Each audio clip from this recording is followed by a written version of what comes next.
There should always be an accounting of use of force, but the accounting needs to come actually in the realm of standards of human performance that are achievable. If they don't understand why there's X number of rounds in somebody's back, even if they want to help a first responder, like sometimes that shows through, and sometimes we do harm when we don't mean to because we just don't understand. I see officers getting hung out to dry because their memory of an event doesn't match the video.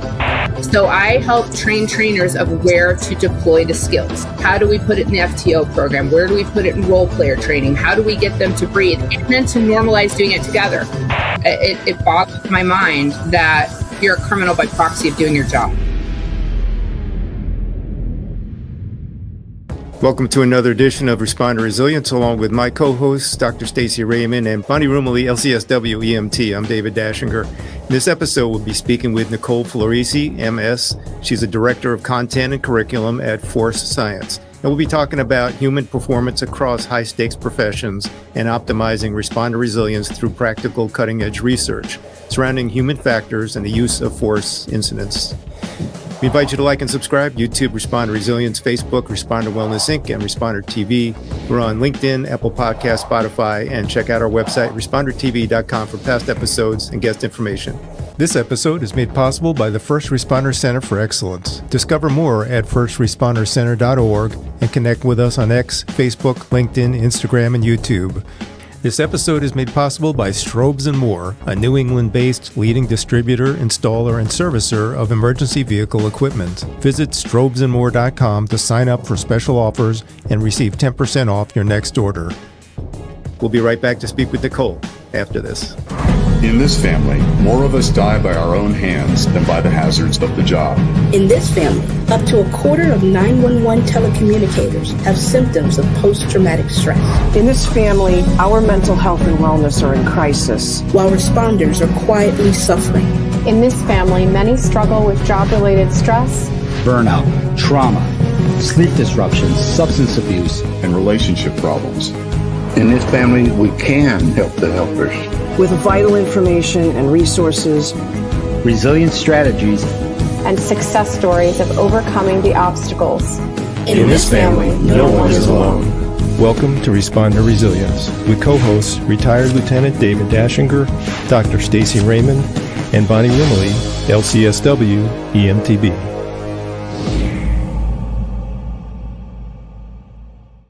Our guest today is Nicole Florisi. She's the Director of Content and Curriculum at Force Science.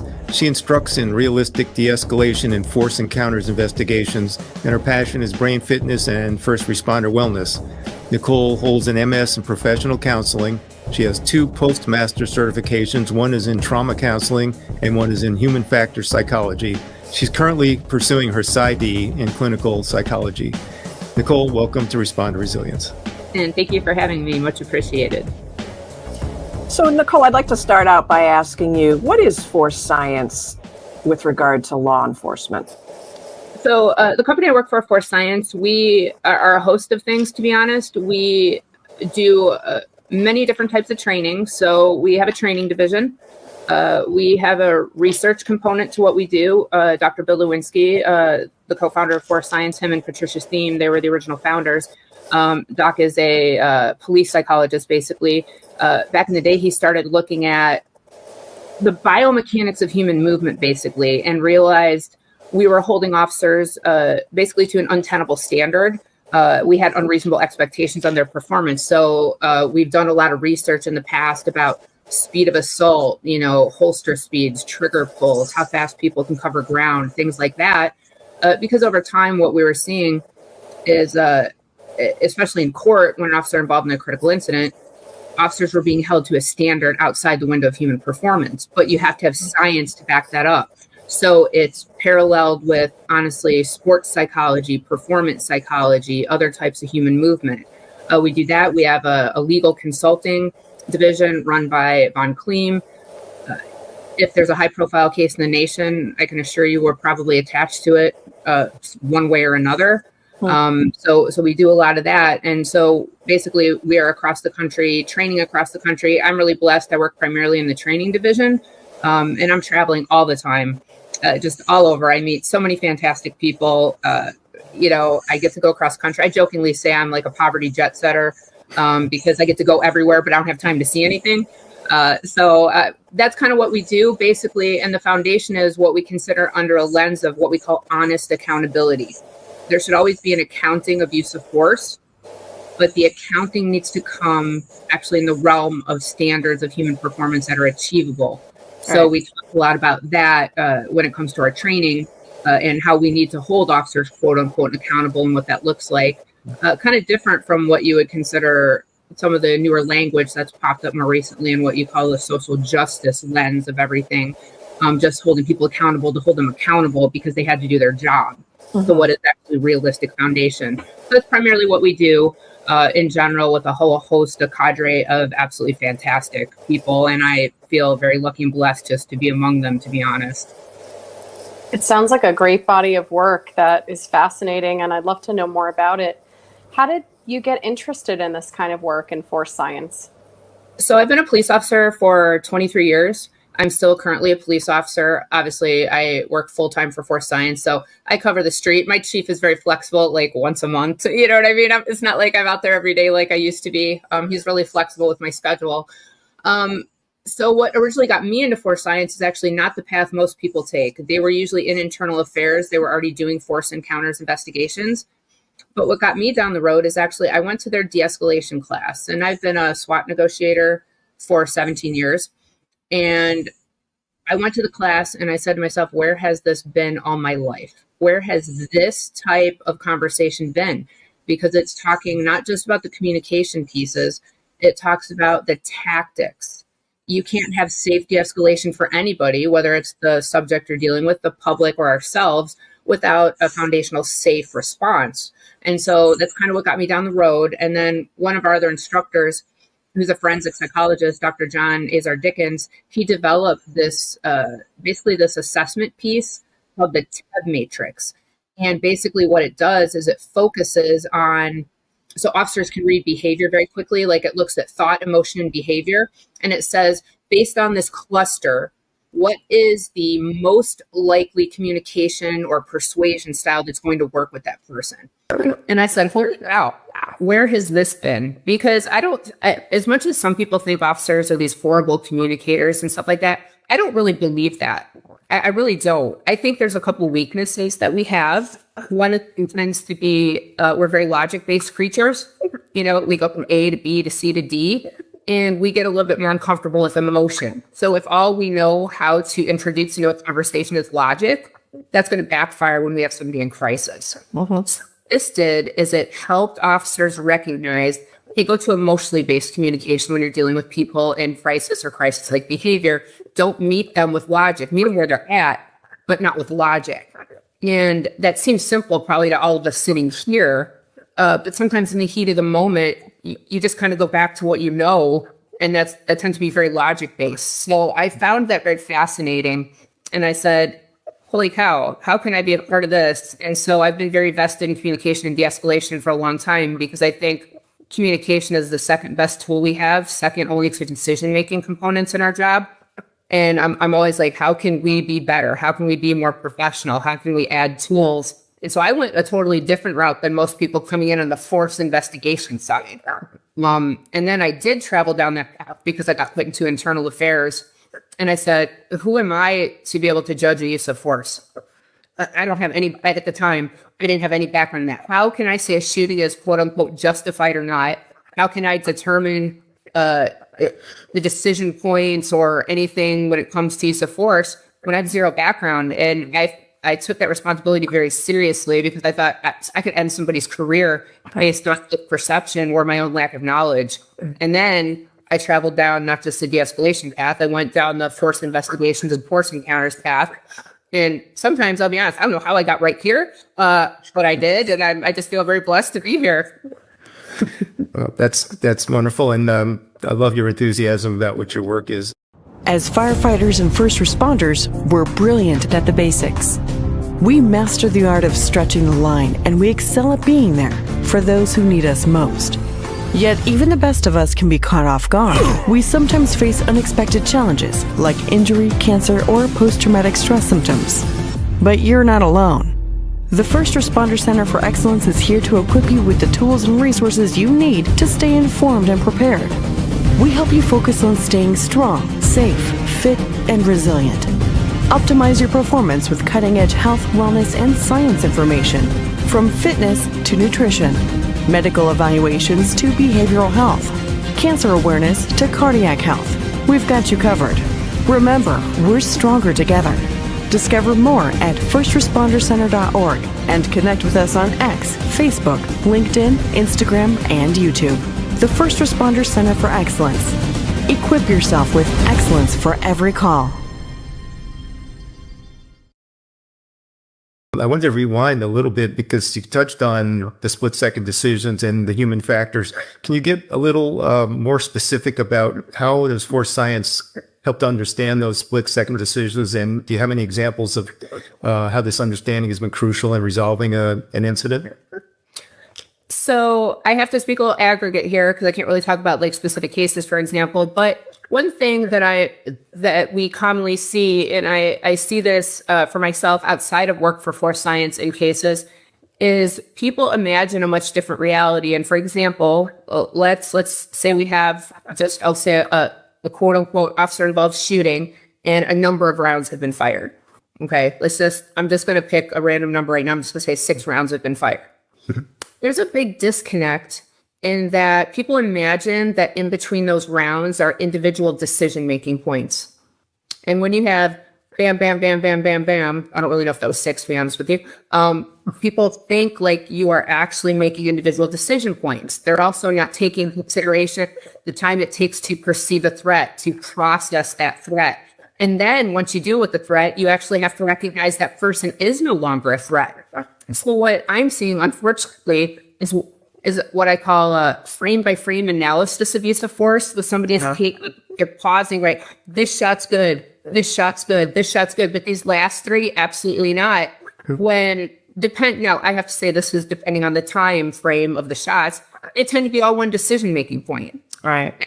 So it's very hard to hold officers to a standard of it takes time to start a movement. It takes time to stop a movement. And we know that from sports performance. We know that from basic lab settings. Now amplify that into a threat environment. So some of what we do is really education because people only know what they know. If they don't understand decision-making under stress. Another thing I see, this is where I spend the majority of my time. I see officers getting hung out to dry because their memory of an event doesn't match the video. That is horrifying to me because, of course, it doesn't match the video. A video can't be used as a proxy for an officer's experience, right? So I see that all the time. And then when it doesn't match, they're called liars. And you're not liar by proxy of doing your job. And we know memory considerations, for example, from sexual assault victims. You know, when we interview them, rarely does that quote unquote perfectly match, but that standard that, this is something, a very emotionally intense experience. So of course you will absolutely remember every single thing in chronological order with perfect detail. People still think that, and they think that happens during shootings. And it happens under really intense moments for officers. So we're kind of stuck with 2 standards where I think we've done better, although we still need work over here with violent crime victims and sexual assault victims. But we have changed into trauma-informed interviewing here to serve that population better. But over here, we're like, nah, you're a witness to your own trauma. You're a witness to your own shooting. You're a witness versus you just had an experience. And how do I best serve you in that moment? So there's kind of lots of moving pieces to that question, if that makes sense, because it's talking about biomechanics. It's talking about, well, you should have been able to get out of the way. You should have been able to move. You should have been able to jump. You should have been able to magically outdraw somebody who already had made a decision ahead of you. So we're out there. Like I said, I think a lot of it's education. We're trying to educate people on the realities of performance, optimal performance under these stress conditions. And sometimes I would say more often than not, we're extremely successful in that. But sometimes people don't want to hear it. That's beyond, you can't change somebody's mind who is unwilling to, honestly, I would say go with the actual science. Like if I could get accepted in court, for example, memory and video will never, ever match, I wouldn't have to testify ever because it would be an accepted practice. So I wouldn't have to be up there explaining why they don't. There's some of these that should be like normal accepted standards, and we're just not there. If that makes sense. Sure. Do you think that when we started using body cams with officers, do you think that was an attempt to try to aid this dichotomy that you're talking about? So initially, I would like to say that was it, but in all honesty, body cams were used for a totally separate narrative. They were basically used to say that we were heavy-handed. People expected a different... They imagined that we're much more heavy-handed than we are, that we're using force against a population in these numbers that don't actually exist when you look at the realities. And so it morphed into what you're talking about for sure. We want this objective accounting, and so body cams were supposed to be the answer of an objective accounting of force. And some of my colleagues may disagree at this at face value, but body cams are also subjective. They're a two-dimensional rendering. Just because it's not on the body cam doesn't mean it didn't happen. Just because you can't see it, doesn't mean it also didn't happen. There's a lot of components that go into video analysis, and so I think bringing body cams into the world was for a multitude of reasons. And part of that was it was supposed to also, increase what we call transparency, right? Transparency. And that's one of the things it did do. Research shows that introduction of body cams, citizens do believe that law enforcement now has a more transparent relationship with them. No. Also, if you look at some of the research, it also says now that all the negative things were found that people are expecting, there's some conversation about moving away from body cams because it didn't show excessive force in these exponential numbers. It didn't show these things that were happening. And so now, I want to go back to my privacy. So it's kind of one of those, like, you're danged if you do and danged if you don't kind of things. Yeah. Mm-hmm. So how does force science influence training programs for officers to ensure that they're better equipped to handle the complexities of their duties? So this is probably my favorite area to talk about of what we do. We have so many training classes built that attend to this. So I'm going to put de-escalation over here for just a second because we have a very robust de-escalation program. But we actually have a very specific training track that I'm going to put under the umbrella of what we call force encounters investigation. And what that entails is biomechanics, biology, a little bit of performance psychology, all the research that goes into understanding human performance and human performance under stress. The research is brought in from a lot of different places, specific to police and SWAT, but then also performance psychology and sports. And so we have a 2-day class that I would say is an introductory class that if Nicole rules the world a lot in her own head, if I ruled the world, I wish I could get everybody, including leadership, like everybody, line officer, whip to chief. And then if I could get, even in the 2-day class, attorneys, prosecutor, defense, and admin hearing officers, at least we could all converse on the same platform, right? Past that 2-day class, which is kind of like, that tells you, for a lot of people that go to that, that's like, holy cow, how much did I not know? And they've probably even been working sometimes in internal affairs for a while. And it is the cognitive dissonance you see in that class. And I'll be honest with you, I've had people absolutely triggered in that class. Investigators, not just people who experience things, but investigators who have been like, they'll pull me aside, Nicole, like, I look back on my career and I realized I hosed some officers. And I'm like, right, you didn't know. And now that you know, you can't beat yourself up for all the stuff you did in the past. Like, we can't do that. Now that you know better, do better, right? Now you can bring this stuff to the table from an educated platform. So the 2-day to me is the foundational. That's force encounters investigation. And it hits the components of attention and memory and movement and speed and all those kind of things. And then we have a 5-day class, that's a pretty intense one. It's a 40-hour class. It's the force science basic analyst class. And I would say, to me, anybody that's working in investigations, internal affairs, is doing any type of force review and is responsible for, making a determination of force is justified or not, or however they're working that, should go to that class, to include attorneys working cases. And we get quite a few prosecutors and, people on civilian review boards and stuff like that who attend the class. And then the what I call like the king class of them all. We have a very, very intense 18-week that's called the advanced specialist class that really prep people to actually really morph into expert witness testimonies.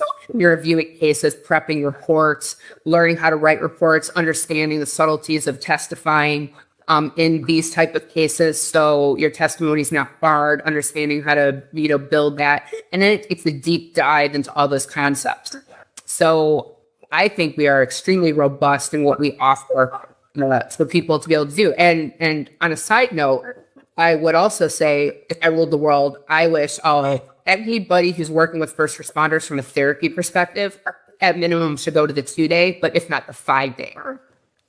Because if a therapist or a psychologist doesn't understand biomechanics and speed of human movement, force encounters, we all have these unconscious biases, right? But if they don't understand why there's X number of rounds in somebody's back, even if they want to help a first responder, like sometimes that shows through, and sometimes we do harm when we don't mean to because we just don't understand.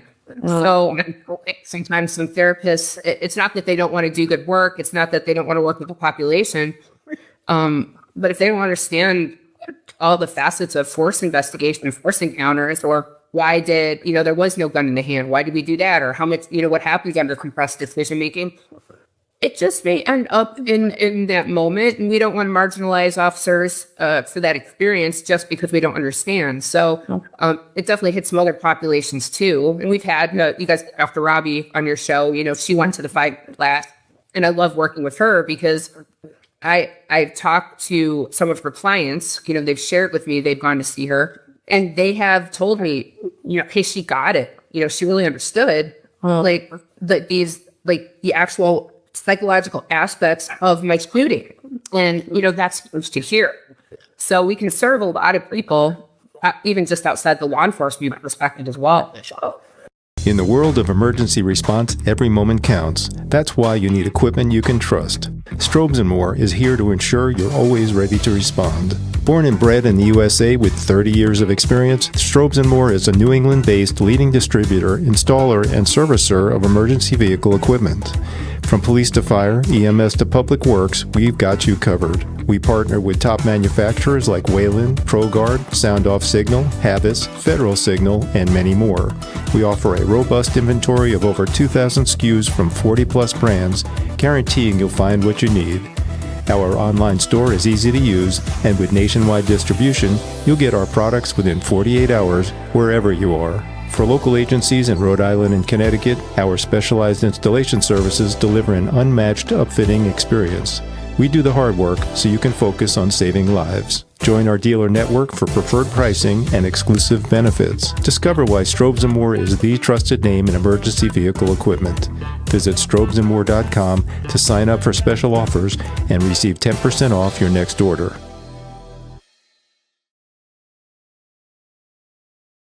Dr. Robbie came out and did a training for our team recently, and she actually told all of us about your training and that it was so valuable for her in her work with law enforcement. So it's already been something on my mind for sure, and I'm very interested in looking at it a little bit further. I wanted to pivot a little bit, and because we love talking about the psychology of the officers, I'm wondering if you could speak to a little bit of how investigations themselves traumatize officers. Well, I can tell you this. I have a specific class called The Re-Traumatization of Officers, How Investigators Traumatize and Re-Victimize Them. So that's my perspective right there, and we can definitely dive in. I'm starting from the platform, though. There's no malintent. That's where I'm starting from. People know what they know. However, it's in my experience, this is anecdotal only. In my experience, it's no different than the research we see with sexual assault victims, and this is horrifying. I tell officers, if you ask sexual assault and rape victims what was the worst part of their experience, shockingly, it's not the rape. What is it? It's the interview by you. It's the interview you did. That's horrifying. And it's still current research. That's not changed much. So if you think it's different from officers, it's not. I mean, that's the reality. We are victimizing them. We are traumatizing them. We strip them of their identity. Like, if you guys know this is your world. You talk to a police officer and you ask them the question, who are you? Who are you? Rarely Do you get, I'm a mother, I'm a father, I'm a musician, I'm a hobbyist, I'm a this, I'm a that? What are they? I'm a police officer. Our identity is integrally tied to us as a human being, whether you're male or female, right? So now you have done your job. If you've been on and had a use of force and got involved in a critical incident shooting, you have done everything we have trained of you, everything we have asked of you. But by doing so, now you're a criminal. We strip you of your identity. We put you in the back of a car. No, not all places. Some places have good protocols in place. Let me put those people over here, the people doing a good job. But there's a lot of people, they're putting officers in the back of cars, they're taking their weapons away, they're interviewing them in the same room. They just interviewed the child sexual molester, right? It's not a soft interview. It's what I call a gotcha interview. I gotcha, you're a liar. Well, holy cow, people, if they were a liar in the first place and this is truly who they are, they probably shouldn't have been looking the past 20 years if they're this quote unquote awful, horrible human being, instead of taking everything that we know about traumatic stress memory and what happens to people under this extreme, stress performance, like this acute psychological stress arousal, and taking all of that. So investigators, again, I'm just going to go, it's from a lack of education per se. That's where I like to operate, that there's no maliciousness about it. But it is horrifying. And you'll see, I'm probably doing my dissertation on this, like the role of agency betrayal in post-traumatic stress recovery. When the agency is the roadblock, like it's an absolutely justified shoot. The officer even did everything. They're criminally cleared. They're everything. And the agency is just a brick wall. They treat the officer like crap. We want to wonder why officers get trauma. Let's swoop the critical incidents over here and talk about how agencies create isolation. You can't talk to your friends. You strip them of their work family. You treat them like a criminal. It bogged my mind that you're a criminal by proxy of doing your job. It frustrates me. It doesn't mean, again, that there's not an accounting for the use of force. Absolutely, of course there should be. Well, that's the legal standard. But you're not a criminal by proxy of doing your job. And you're not a criminal because everybody feels all sorts of ways about a video they're too uneducated to watch. That's a reality. Because we release videos even in the lens of transparency. And I'm a human being too. I can look at a video and have an absolute visceral reaction to it and go, oh my God, that doesn't look good. But I'm very lucky enough to have enough background to go, well, this doesn't look good. Doesn't mean everything's not justified. Let's take a breather, people. But when people are left with that, you guys have probably seen that in your life. Just a video released under the lens of transparency that leaves you horrified. Right. Yeah. Like judging the officer, not intentionally, like human beings were judgy. We're just judgy, right? But you feel a way about it. And if you never hear anything else about the video, if there's no narrative ever given, no explanation, no anything, that lingers with people. And that's all they remember is that feeling instead of what are the realities. And so to me, if we could morph trauma-informed interviewing and cognitive interviewing, the type of interview called cognitive interviewing, into the process of critical incidents, I think we would be serving our population in a much healthier way. I would really like to find out, in your opinion, by and large, do officer wellness programs work or not? And if not, why not? So my experience is officer wellness programs don't change anything. The only thing that changes something is officer wellness culture. It has to be a culture change at the agency. Wellness programs, in my experience, tend to be another check the box. Honestly, it's no different. Oh, you guys suck at communication. Here's de-escalation. Here's your check the box de-escalation training. Oh, you guys did something wrong. Here's the shotgun memo and some other random training. If you suck at this, check the box over here. I see a lot of agencies, and I'll say it's good intent. They want their officers to be healthier, but they're rolling stuff out. One, it hasn't been vetted. They don't vet their practitioners. That taps my butt quite a bit. You guys have heard the horror stories, probably even on your own podcast, about officers.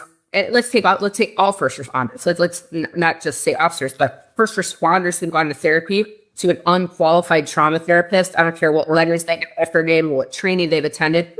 The therapist was not ready, right? Or what went out of the mouth, right? So the practitioners aren't being vetted. The wellness program is check the box. I hear horror story after horror story about command staff ordering peer support staff to tell what has been happening in the peer support.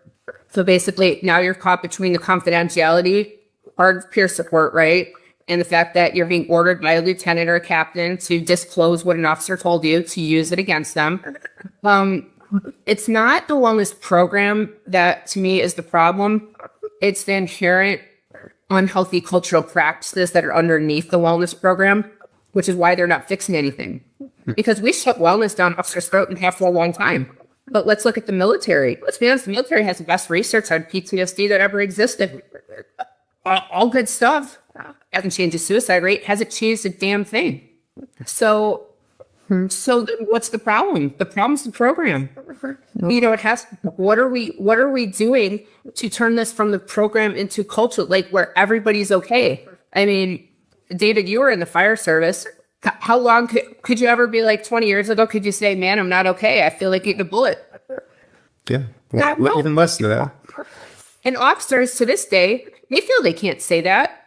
You know, when I talk to them, I try to normalize that. Like, hey, I mean, okay, it's a bit extreme, but like everybody gets a bad thought like that once in a while. It doesn't make you weak. It doesn't make you anything. Like, people feel all sorts of different ways, and it usually changes. But if we think cops are going to say their statements still, they don't want them to be stripped of their gun. Like, just for being human. But this is me out. You know, when you experience cumulative stress and cumulative trauma, and then you put a program in place, it sounds really great. It mirrors all these best practices, but the second your officer shows a sign of weakness, you kick them to the curb. I mean, so that's my frustration. So there's some really great programs out there, and I won't take away from the agencies doing a good job. The problem is, to me, it's just all talk. And then the other challenge I see is, you know, people want to make money, and the first responder wellness area is the spot that people want to make money in. So there's a lot of cottage industries popping up. People who are unqualified to deal with first responders. And I'm talking not just in-person therapy. I'm talking it's apps and it's this. You know, like, for example, if I hear somebody promote meditation for trauma one more time, I'm going to lose my mind, because nobody's having a conversation about how bad meditation is for unmanaged trauma, right? But like, you'll see people, oh, just do this and you'll feel better. And it's like, the problem is the departments think they're doing the right thing, but then they don't have anybody qualified enough to vet the program or to vet the therapist, you know? And so that's really frustrating to me. And I know I sound like a negative Nancy, to be honest, but the challenge for me is when I'm out there teaching, it's not the people who have the good experiences coming to talk to me and share with me how they've been traumatized or victimized by their agency. It's the people who are still struggling. You know, who can I hopefully get them to a practitioner that can help them, that I could, like, I'm lucky enough to work with a robust network that hopefully I can get them to a person that can serve them in the manner that is necessary, versus and I'm not marginalizing the letters, but like, you know, you see an LMFT or something like that who's not qualified for the trauma, then they're like, Nicole, my therapist started crying with me. Nicole, they actually told me to shut my mouth. They can't handle my trauma. And I'm like, I think we're going to go back to treatment. No. You're both of you who do like clinical work. You probably see the same thing. Our friend Florisi. I've heard that. Yeah, right. Like, I see it all the time. You know, there's a lot of troubling things we hear. Another one that we've been hearing a lot lately is that therapists are not calling first responders back. That's their 911 call. So if they don't get a call back from you to even just say, I'm full, but let me find someone for you, they're never calling again. They've lost faith at that point. Right. You know, because it's so hard. It's so hard for us as first responders to reach out, and we finally get to that point and get ignored. That's the expectation. Like, we're not going to do it again. Or I would say it's a rarity. So again, it's just so troubling, because I believe agencies want to do the right thing. That's always where I operate from. They want to do the right thing. Right. But when the right thing is, I'm going to put a check the box program into practice, and I'm not going to emulate that as leadership, or I'm going to be like, it's okay to ask for help, but the second you do, I marginalize you, or you can't just feel like a human being. Like, it is understandable that people have all sorts of feelings about everything with all the cumulative stress and cumulative trauma that they experience, and they can feel all sorts of ways about it. And we haven't gotten to a point where we've normalized that yet. We talk about it, but we don't normalize it. Introducing FD Teas, the only gourmet tea crafted with first responders and their families in mind. Proudly firefighter and veteran owned, our collection of gourmet organic teas is uniquely designed to honor those who are on the front lines to protect our communities. At FDTs, we believe in quality. That's why we source the freshest organic tea available, offering you the most popular flavors that not only excite your taste buds, but also bring comfort and relaxation to your daily life.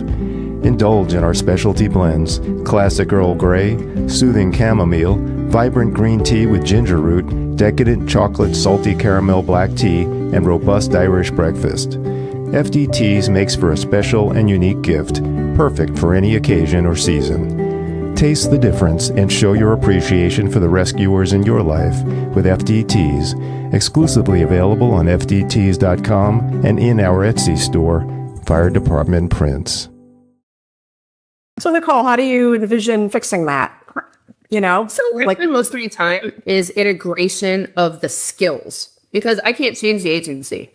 The only chance I feel like I have is I can change the individual officer regardless of what's going on at their agency.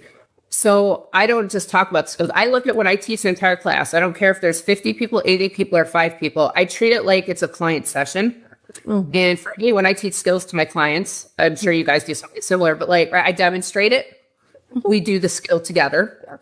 They demonstrate it and teach it to me, and at least I know they know it. So when I teach, nobody leaves my class without, we do that as a class. Like we do the cyclic sigh. You know, I teach them, we do box breathing with EMDR. Like I teach Robbie's form of box breathing where you add the I component to it, and we're doing it together. And I talk about where we integrate it in training, like regardless, simulator or role player. When are we doing our breathing? Because I basically, as this example, I pick somebody in class and I say, who can't play piano in class? And, you know, somebody will raise their hand, right? I say, okay, imagine I'm rolling up a piano in front of you. Here it is, 88 keys, 44 black, 44 white. I'm going to teach you how to play do, re, mi, right? I'm going to talk to you about the piano for the next 2 years. It doesn't mean you can play piano. You can be well educated. The challenge we are in first responders that you're hitting on, Stacy, which I think this is it. There's a big difference between education and training. I can educate you all day long, but if you don't deploy the skills, you don't actually do an application of the skills, we fail. So I help train trainers of where to deploy the skills. How do we put it in the FTO program? Where do we put it in role player training? How do we get them to breathe? And then to normalize doing it together. Like if I have a second person in my car and that person maybe it's their first active threat call, right? It's their first active shooter. And I can start to hear some chest breathing, you know? Nobody wants to hear, right? Instead of, hey, moron, breath, which is what you hear in the law enforcement community. How about, hey, do me a favor, breathe in through your nose with me and hold it. And we normalize it together, you know? So that's where I spend my time, because what we do, and that's a specific class I teach, actually based it off of Robbie's book, but it's called Resilience. Stop talking about it and start teaching it. Because we have to teach the skills now. It's the individual officer to do them. I'm not there chirping on them at night on their little shoulder, you know. Hell, sometimes I can't even get them in the gym. But they still have to be willing to practice the skills. So, I mean, there is an ownership component. But if we don't tell them where to put it, how to integrate it, because the goal, there's 2 different goals. There's the goal after an event, right? There's the after event goal where we want their brain and amygdala to settle down so they can be in a more quote unquote relaxed state. But then there's the on duty goal where these skills like the cyclic sigh or grounding or body scanning are to maintain an optimal performance arousal level. So we are maintaining that, right? So they're 2 different conversations, brain health and fitness over here, and then optimal performance in the midst of our job. You know, they have a lot of overlap. That's a nice thing. They overlap a lot, but the officers have to do it. I mean, we're complicated house plants. If hydration, sunlight, and clean eating don't fix it, then we need what right. But breathing fixes most of life's problems. And if we know where to deploy that, then we're good. Right. So that's how I look at it. Do, not talk, if that makes sense. Nicole, you had mentioned a reading or a book from Dr. Robbie Adler-Tapia that I wanted our listeners and viewers to pick up on. It's One Badge, One Brain, One Life. It's an excellent workbook. So for any law enforcement or any therapists listening who help law enforcement, it's a great tool. Robbie wrote a lot of really great things in that book. It's easily accessible online. So I wanted to just highlight that. Yeah, I was really lucky. We just did our Force Science conference, and I taught a component on resilience, and we bought like 160 of Robbie's books. So anybody that attended my class got the book. To me, that book, if I could give it out day one of the academy, day one, then the next best day is right now to everybody. Seriously, if all they read is the chapter on resilient skills, if that's all they read, if they ignore the whole rest of the book, I tell people, if you're not going to read the rest of Robbie's book, I want you to go right to the section on resilient skills and brain fitness and do little things. It's not, I tell cops, a lot of times I teach, the hot drink grounding. I'm using my energy drink, right? But the hot drink, inhaling the aroma, it, and I get all woo-woo, be one with the liquid and feel it, stuff like that. I know, you guys, it takes 30 seconds of your day. 30 seconds of your day. It's you can do that at shift briefing. I go, and it's funny till it's culture. Right? You can everybody can laugh at you or laugh with you if they're being nice, right? And it's funny till you do it shift briefing and you get a hot call and everybody's it turns into, oh God, we didn't have time to do our grounding skills today. That's the shift we need. Laugh at me on it. You can laugh at me all day long until you're laughing with me, and then you're just doing it. And what I tell myself, you don't have to believe it works. It's kind of why there's a little bit, I love EMDR. I think EMDR is the answer to most of life's problems as well, or at least some sort of bilateral processing, I give these out all the time too. I say the slinky is the answer to most of life's problems. And, I just bought it at the Force Science conference, and I had a chief, he went and bought 500 slinkies for his department. He's I need tangible things that first responders won't laugh at, right? They kind of get funny with fidget spinners. People love slinkies. And so something so simple, I tell cops, after a critical incident, even if you feel justified, I said, you're going to go home. You might think you're going to go to bed. You lay there and then you pop awake, and you're staring at the ceiling. So you start ruminating. I said, that's what we do. We're humans. We ruminate even under the best of circumstances, right? I said, just do me one favor. If you won't get out of the bed in pace, I want you to keep a slinky next to your bed. Think the same thoughts. I'm not here to tell you not to think about something, but can you do me the favor and just do this while you're thinking? Just give me a little bit of bilateral processing, just something. Yeah. So then I talk them through that stuff. Because I'm it's not, we don't have to, I joke, I said, we don't have to transcendentally meditate for 2 hours, you guys. It's 30 seconds and 60 seconds. And that's a bigger bargain. They're willing to do smaller pieces that sound accessible. And that's why I say, and I've had a lot of them say EMDR didn't work. I'm hear me out. My experience is if EMDR didn't work, I said a couple different reasons, one, maybe it was the area you just weren't ready, you weren't stabilized for. I said, but in my experience, it's not the client, it's a practitioner. Let's admittedly agree that not everybody is trained to the same level of EMDR to deliver it to a client as others. I mean, some people are just going online and grabbing a certificate and claiming to be EMDR certified. That doesn't make them safe for first responders. I said, so there's a lot of components about why things don't work. I said, but you know what you can do? You can put your headphones on, you can put your audio in stereo, you can play with a slinky, and you can walk. I said, so do a little bit of that, and you'd be really surprised the little changes it makes, because it's little changes. That's where we start. So I think I can change the world with Dr. Robbie's book and a slinky. I should have bought stock. This is fantastic. We appreciate those takeaways because they're practical and something that can, as you said, be done in a very short time frame. So those are the things that we kind of need to integrate into our professions, especially when it's something that's doesn't have a woo-woo sounding name. And so we appreciate for that. And Nicole, anything coming up? Trainings, speaking engagements, books, movies, and well, let's see. There's a really large law enforcement training conference in St. Louis at the end of March. It's called ILETA. There is a host of fantastic instructors there. A host. And I'll be there. Some of my colleagues will be there. And I usually teach a piece on resilience. So this year I'm going to be basically teaching a piece on psychological Kevlar and, of course, integration into the training program. It's a training conference.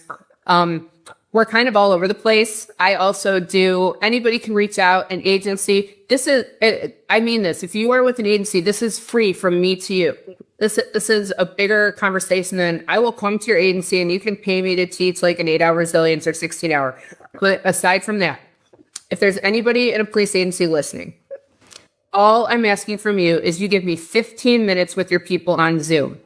I will teach the resilience skills in 15 minutes to your people, to your squad, to whoever. And then my ask is simply this. If you're not ready to do it, I'll do it for you. And when you're ready, pay it forward for me. Like, it's not about money, right? Like, I mean, of course, I make money in training, and I think, I make money, it's literally now, but, I can make money as a therapist, and that's great. But it literally takes 15, 20 minutes of my life to teach some resilience skills. And if what saves somebody, then good. And I just want people to know, if you have suicidal ideation, you're not alone. It doesn't make you a crappy human being. Like, welcome to being human. Like, there's nothing wrong with you for feeling the way you feel. It's hard to ask for help. But be willing to do so, and I know it's hard. And sometimes I think I'm asking like the world of people for how we've been in the past. But seriously, you guys will have my contact info. Just shout out where people can find you, your website, any social media. Yeah, so I'm on Facebook. I'm on LinkedIn, Nicole Florisi. You can get a hold of me through the Force Science website at www.forcescience.com. It's Nicole Florisi. If you type that in, you'll find me on Facebook, Nicole Florisi on LinkedIn. Anything like that. My personal email, I don't care who has this. It's N like Nicole, M like Marie, Florisi. I should probably spell that. It's FLORISI@gmail. And seriously, I just want people to know they can reach out. I only need 15 minutes of your time, and I don't care if it's law enforcement, fire, EMS, whatever it is. I'm happy to take the time to teach like a couple grounding skills and the breathing skills that work. Box breathing has its place, but the cyclic sigh is much better in dumping physiology in the midst of one of these critical incidents. So if nobody knows about it, they can't deploy it. So whatever that is. So I just want your audience to have that. I would get a hold of Dr. Robbie's book. If you're in leadership, the best thing you can do for your department is buy a copy of that book and distribute it to your people. Wonderful. Bonnie, final thoughts? It was great talking to you. I feel like there were multiple episodes that we could do as a follow-up, but thanks for the work you're doing, and thanks for becoming one of us, because you're going to help us help just more law enforcement and other first responders. So thanks for joining the team. Thank you. And I hope that as Force Science continues to grow, that maybe the public will catch wind of what the limitations of human reactions are in a crisis situation, and not be so judgmental of especially law enforcement. I love that. Thank you. That means a lot to me, because I think you hit the nail on the head. The more we can do with education, the better off we are. Nicole, I thank you for such a wide-ranging conversation and so many important topics, and coming at them from a very refreshing point of view. So we're really looking forward to sharing this with our audience, and thank you for your time today. And thank you for the invite. I really appreciate it. And thank you again, all of you. Take care. Remember to like and subscribe YouTube, Responder Resilience, Facebook, Responder Wellness Inc., and Responder TV, LinkedIn, Apple Podcasts, Spotify, and go to our website, respondertv.com, for past episodes and guest information. Till the next time, stay safe, be kind to yourself. Take care.